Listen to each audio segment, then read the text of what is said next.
Hey, what's up? Stop keeping your hydration low just for today. Of course, if you want open crumbs like this, you need 80% hydration. Failed before? I'm breaking down every single trick to guarantee your success. Let's get into it, shall we? In a medium-sized bowl, I'm adding all of my flour, which is 350 grams, mostly high-protein bread flour, which is 20 gram rye, and then all of my water, which is 280 gram. This is a high hydration recipe. With the back of wooden spoon, just mix it until there is no more dry spots. Clean up everything, make sure to wet your hand. Let it rest for at least 1 hour. This is one of the best methods, especially if you're using lower protein flour. And this method called Autolyse. Perfect for lower protein flours and higher hydration recipes. Before adding any other ingredients, I just let the flour and water to meet each other. And we have some gluten development. As simple as this. Next, starter, which is 70 grams for this recipe. I fed my starter last night and put it into the fridge. I'm not gonna give you feeding ratio neither. The higher the room temperature, the higher the feeding ratio. Then wet your hand as much as possible. Go ahead and incorporate starter into the dough. Take your time, no rush. This might take a while.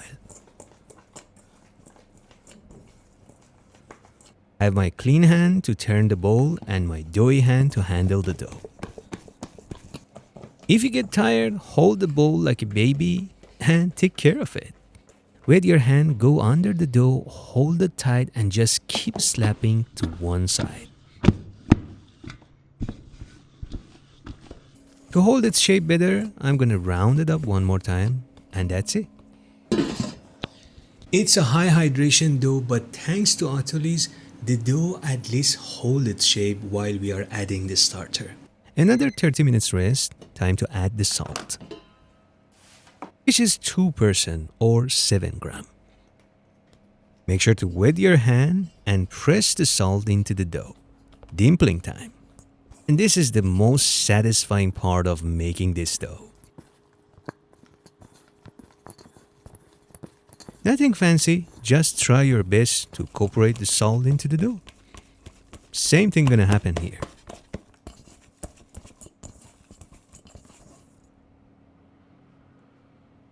Until the dough kinda smooth up. Beautiful. I'm gonna round it up one more time and let it rest for another 30 minutes. Level up your baking skills by getting one of these thermometers. We don't want the dough temperature to go higher than 27 degrees Celsius. That's very important. For the next step, I need a smoother surface. So one of these top counter steel board helps a lot. Spray little water, bring the dough on the surface, and it's lamination time. For smaller batch, higher hydration doughs, lamination gonna give you the best gluten development. Wet your hand again, go under the dough, spread the dough as much as possible without tearing it, and then grab one side, stretch a little bit, fold it to the center, another side overlapping this one, and then same thing gonna happen to the other two wings.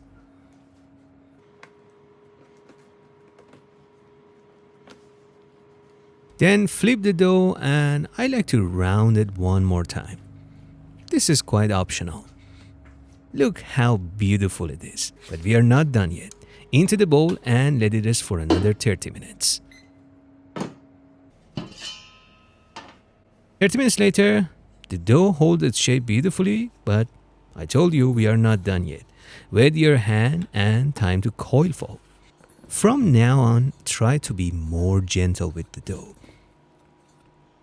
Cover it up and let it rest for another 30 minutes. And this going to be the last set of folds.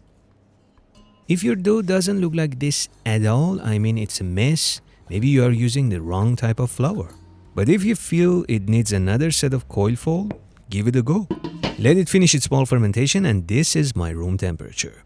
I can't give you the exact fermentation time, as your room temperature might be different than mine, your starter might be stronger or less strong than mine, but there are some visual indicators. Let me show you. After finish its bowl fermentation for 1.5 an hour, you might see some bubbles forming on the surface.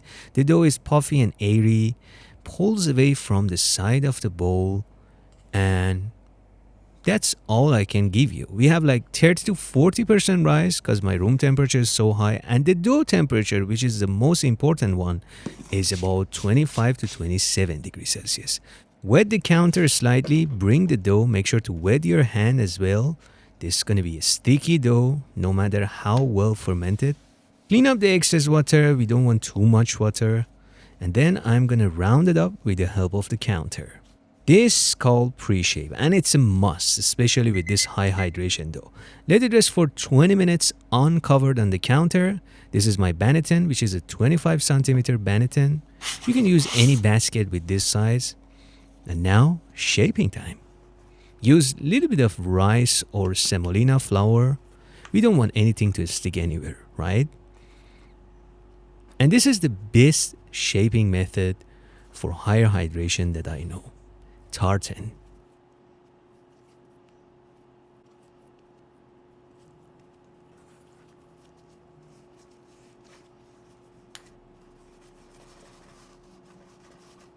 Into the banneton, seal the edges but don't push it too hard, and I'm gonna let it proof on the counter. Let me give you one little tips here. The higher the hydration, the more gentle we're gonna shape the dough. That doesn't mean we're not gonna create more tension. Tartan is the ideal shaping method for higher hydration doughs. This is my oven adjustment to bake 4 loaves of sourdough, as you can see. But today I just want to bake 1 loaf. So I'm going to move my baking steel to the center rack. I don't need this tray neither. And my little open bake trick here is to cover the dough for the first 20 minutes of baking. And a small tray with baking stone to pour boiling water later and create lots of steam. Preheat your oven at highest temperature and after 10 minutes I go back to the dough. And one last thing to do before scoring is stitching. This also another trick to get maximum oven spring. Then cover it up with my new cute board and let it proof. Which at 28 degrees Celsius, it's not going to take more than 1 hour. Mine takes about 50 minutes. If you poke the dough, it's going to bounce back slowly. And that tells me the dough proofed beautifully. On a baking mat, dust up little flour. Hold the blade close to the dough and we need one confident deep score. Don't push it too hard, it's a bit loose, it's higher hydration. Make sure the score is deep enough. Spray little water into the preheated oven. Boiling water on baking stones to create lots of steam. Then shut the door quickly. Bake at 230 degrees Celsius for 20 minutes. Remove the cover and the remaining water if there is any. Look at this giant ear. Oh my god, I'm so happy. Bake at 210 degrees Celsius this time for 27 to 28 minutes. I mean, look at it. And that, my friend, is what I call 80% sourdough perfection.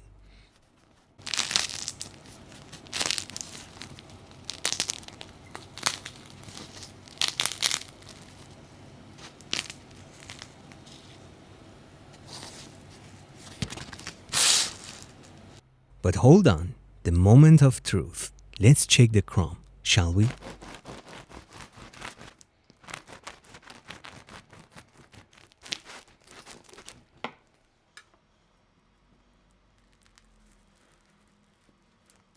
Oh my God.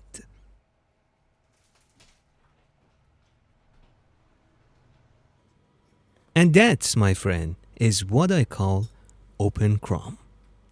And if someone told you this giant hole's not gonna hold the mayonnaise properly, please leave that person immediately. Alright, that was a joke. Everyone can have their opinion. Like always, keep baking and take a good care of yourselves.